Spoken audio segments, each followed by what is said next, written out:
Welcome back to another Person Behind the Pads podcast. I'm Matt Taylor, joined today by Julian Blackmon. And Julian, you've seen these before. You know what this is all about. This is a get-to-know-you conversation. We'll talk about anything and everything. One rule, though, no football. We are not allowed to talk about football as we get to talk about you and share some stories and talk about your background. So I want to talk about growing up in Utah. I want to talk about your older brothers, a couple of older siblings that you have, and your musical background, like your dad and your mother and you guys all share this musical talent, and so we'll get into all of that. But growing up in Utah and playing a couple of different sports, did you always know how athletic you were? I mean, you were probably like always the most athletic kid on your teams in every sport. When did you realize that you were kind of head and shoulders the best athlete growing up? Honestly, at a young age, I was always messing with my brothers. So I never necessarily knew that I was the best athlete because my brothers were the best. You know, they would always beat me up. And I would always be like, one day, watch. One day I'm going to grow up and really be better than you guys. So I trained. You know, I had the discipline at a very young age to tell myself I'm going to go to the NFL. I mean, like, that's what I declared for myself at the age of 7, you know. So for me, it was just I'm going to prove to my brothers that, one, I'm better than them. Because everyone was like, oh, you're Johnny and Drees' little brother. I'm like, oh, okay, no, my name's Julian, but cool. All right. So, I've got a name as well. So I definitely had like a chip on my shoulder at a very young age. But, you know, it matured and it became more of like I want to prove it to myself kind of thing as I grew up. Well, let's unpack that because, like you said, your oldest brother, 6'5", more than 300 pounds. I read he played guard at Southern Virginia, and then your closest brother in age, he grew to 6'7". He's a basketball player, was a basketball player at UC Santa Barbara. And when you were younger, your dad went out and bought helmets and shoulder pads, the whole gear, and just let you guys go to work out in the yard, right? And just let you guys, you know, have at it, so to speak. I mean, those, I guess, you know, those backyard brawls, if you will. How much did that help you in terms of building toughness and trying to keep up and adding that chip on your shoulder? Man, first of all, it was one thing that kind of taught me about fear, you know, because my brothers were huge and I was little. I mean, I've always been the runt in my family. My brothers are all really big guys. And it just kind of taught me that it's okay to feel it, but to never let that, you know, stop you from going for your dreams, right? And so that's just a life lesson in itself. And, you know, for me, it just kind of taught me to always attack and don't be afraid, but, you know, the preparation will take away that fear. And so I just had to learn how to hit those guys and how to not be afraid to hit. And then, you know, my dad would always be like, until you hit them, you're going to stay out here. So I'll be like, all right, here I go.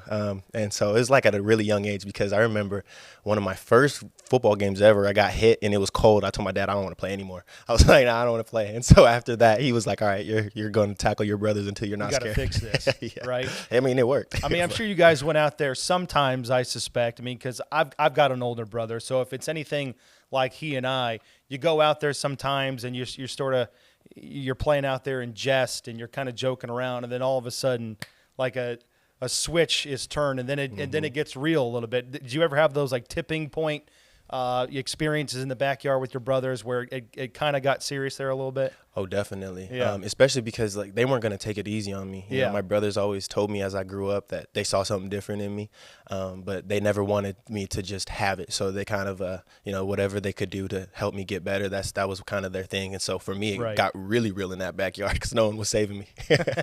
So I want to go back to that letter that you talked about, or that dream that you had. You talked about at age 7, you're in 4th grade, and, you know, sort of somewhere in there in that middle school or the elementary school range, you write a letter to yourself and you declare your aspirations of wanting to go to the NFL. Can you tell us about that letter? Like, what did you write to yourself, and how determined were you at such an early age to make a big life for yourself? Yeah, honestly, I still remember a little bit of what I wrote. It was in the 4th grade.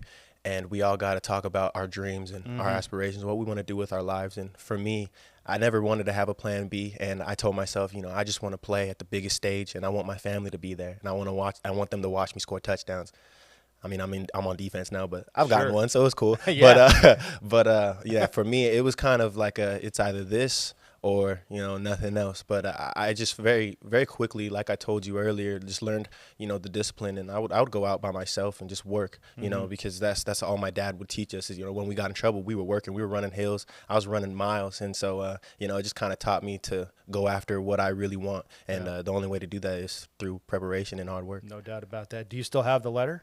I do. Well, my mom has it, so my teacher actually sent it to my mom when I got drafted. Yeah. Okay, so cool. It was for school then. It was for school. Oh, even better. Yeah. Even better. Do you remember? I mean, what was the reaction by your family when you wrote that letter? I mean, they were always in full support. Yeah, right? my parents were always like, hey, if that's what you want, just do one thing for us. Continue to be Julian Blackmon. That was one thing that as I grew up, I kind of was like, I see what my dad is saying. To never change, but to always know where I come from. All right, and then going back to your athleticism, in high school, you play high school basketball. You're on the track team, and you joined the track team just on a whim, right? Just for fun. Yeah. And you win a state championship in the long jump, which I don't know how you do it. I mean, people like you drive people like me crazy because you can just pick something up and be so excellent at it. But you actually received Division I offers to play college basketball. You turned those down, but in high school, your high school basketball team won the state championship with you as the point guard. I know it was all about football, but how special of a memory was that for you, winning that state championship in high school basketball, Utah? It was really special, especially because I look up to my brother so much as I grew up. His name's Dries. And I just wanted to always be with him, do what he did. I was always following in his footsteps, and to win that with him, that's a core memory for me. That's he was on the team with you. Yeah, and he was a superstar. So I'm always feeding him the ball. I'm like, hey, go crazy, J-Book, go crazy. I'm gonna go get the rebound, dog. Whatever you need. But it was just so fun to watch him as a player, and I was just so inspired by him, and that also helped me want to be great for myself. Because I just saw the work that he put in for himself for basketball, and I wanted to do the same for football because I knew I was a little short, and football was more realistic for me, so that's why I chose that. But that's a core memory for me, winning state and then staying in state, going to Utah, just being a hometown hero and being around all the fans and all my family. That my mom and my little sisters were able to come to all my games, and it was just it was a heartfelt thing for me. Yeah. So the story goes, take me back to the situation of the state championship game. You drive the lane, you dish it off to one of your teammates. He hits the game-winning bucket with a couple of seconds left. Take me through that scenario.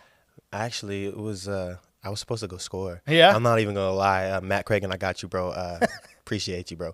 But I was going up to shoot, but I just wasn't strong enough to get the ball up, so I just threw it, and it went straight to him. I said, that's a pass. Yeah, that's a pass. It's like an alley-oop type deal? Or? Yeah, it's really cool. But, my coach was like, what do we want to run? My brother was like, go 4 down. It was just an isolation play for me. Yeah. And I was like, all right, I'll take it. I was like, I'm not scared to take it. But it was cool. It was cool that my brother wanted me to take the shot, So I tried to, but I'm just glad that Cragen was there to make the shot. No doubt about it. Again, football has always been it for you, but how close were you to playing basketball in college? Was that at all close for you? Not really. The only reason why I would have was to play with my brother again. Yeah. But I had dreams of my own, like I said, and I wanted to stick to my plan and what I thought that I was being told to do with my life. And so football was always the thing that I wanted to do. There was always things that almost took me away, whether it be going on an LDS mission because I thought about doing that, or just playing basketball. But I just felt really strong about football, so I just continued on the path. Going back to that family support that you talked about and you've always had, it's been certainly trials and tribulations for a professional athlete. Everybody goes through them. You've certainly had that with an ACL tear. You tore your Achilles, and I've told you this before in other interviews. You just blow me away with your positivity and your attitude, and always, everything for you is always on the up and up, no matter where you're at or the perception around you. Where does that come from for you? Why are you always able to keep such a fresh perspective on things, even when you're going through adversity? It comes from my family. It comes from my mom. Just watching her battle through her life and continuing to follow God and to follow her plan and his plan for her. Just watching her and how strong she was, it also made me want to do the same thing and have that also follow into my life. And so, with those injuries, I didn't want to get myself in a dark place because, of course, you kind of, you're by yourself when you come through those things, when you go through those things. But for me, it was more of a how can I look at the bright side and what can I do right now in order to stay happy and stay positive about this thing. And so I just took it day by day, man, because that's all we get. That's all we're given. That's all we're blessed with is the day. And so for me, I just really learned how to be present in the moment. And as soon as I started to really, be present and be here, I started to realize that I'm okay. I'm not my injuries. They don't define me. Those are just, things that happen that can help me learn how to be a better human, be a better football player, a more professional person, honestly. And so for those things that happened for me, truly were a blessing just because they taught me how to truly care for myself and to take care of myself. Yeah. Do you see that perspective rubbing off on your other teammates or other people in the building as they are around you frequently and they get to know you better? Do you find yourself rubbing off on other people with that same perspective? Man, I certainly hope so.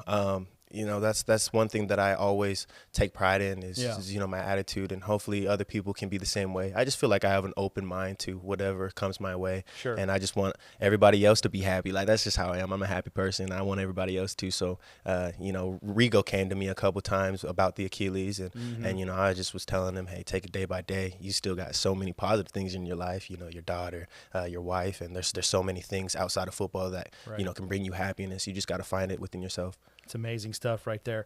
All right, let's go back to your mom and dad. Your father used to be a local performer in the Salt Lake City area. Your mom, she was a staple in the choir at the church that you went to. She's got a great voice. How has music always kind of played a big part of your life? Music is another way for me to escape. Sometimes I don't do my best with my emotions, but I know music is a way that I can, get it out and let everything out and, just be myself, just express myself in a different way. And, I'm just glad that I had a father who was so artistic in that way and was just in love with music. Same with my mother. She was always in the choir, like you said, always singing, and always, like, every time I would hit a note, she's like, you really need to be a little bit, like, you need to be stronger here. Use your core. And so I'm like, okay, Mom, I got you. So it kind of was just always in our family. We always had instruments around, play the piano. I know how to play. You did? I can. I can play that, a little bit of the ukulele. I pick up the guitar a little bit. Just depends. So, we grew up with those things, and me and my brothers used to always just make songs together on the piano and sing together like we were the Jackson 5. We really thought we were something, but it was always fun. Those are things that just always made us happy, and those are things that we always talk about when we get together. We're like, hey, remember when we made that song? It's like, Julian, what were you talking about? I don't even know what love was. I was like 7. Oh, I'm sure they still have those. They do. And your dad, was he a piano player? He made a lot of songs on his piano, and then he would take them. Back in the day, they didn't have like digital, so he had to take his keyboard in, and he had to go and like actually replay the song in the studio. And so that's where I got it from. Was my dad was like, I made this. I'm like, okay, I'm gonna go try it. And what kind of music did he play? He's more of an R&B soul kind of guy. Yeah, so he would just sing, more about whether it's God or love, things that people don't talk enough about these days. I think, so that's what I kind of lean towards is R&B, things that like that, the real music that can get to your heart. That's the real stuff. So I take it you were singing a lot around the house. If your mom is that instructional, if you will. Oh, all the time. I'm singing all the time. I mean, even now, I ask my teammates, they're like, "Juice, stop, bro." Like, I'm like, my bad. So take me back to, I guess it would be your rookie season training camp. It's sort of that, I don't know what the right word would be, indoctrination. It's always a fun exercise where everybody, all the coaches, all the players are on site. The rookies have to put on a talent show, so to speak. And you get up there, you grab the mic with no hesitation, and then what else happens after that?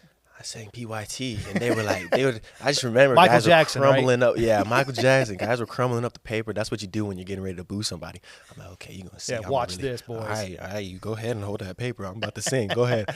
And I just went crazy, and they were like, put the paper down. Just started clapping. And then you got this going, right? Yeah, I was like, let's go. All right, keep it up. And so it was really fun, man. How many guys knew you could do that? None of them. I didn't tell anybody. So when they told us, you be ready to sing, I was like, perfect. That's exactly what I wanted to do. Man, this is This is a drag, and then you get up there. You just hustled everybody. No, you hustled everybody. I was excited about it. I just didn't get booed. That's all I cared about. I was like, yeah, let's go. So Michael Jackson is your guy? I mean, is that your favorite? I love Michael Jackson. Yeah. Michael's my guy. I love Michael. So everything he does is just the way he moved and, the way he sang. Him and Chris Brown, I really loved Chris. I read that about you. Yeah, so I just would watch them, try to dance like them, but, nothing like them. But, yeah, it definitely gave me inspiration. So what's in your car right now?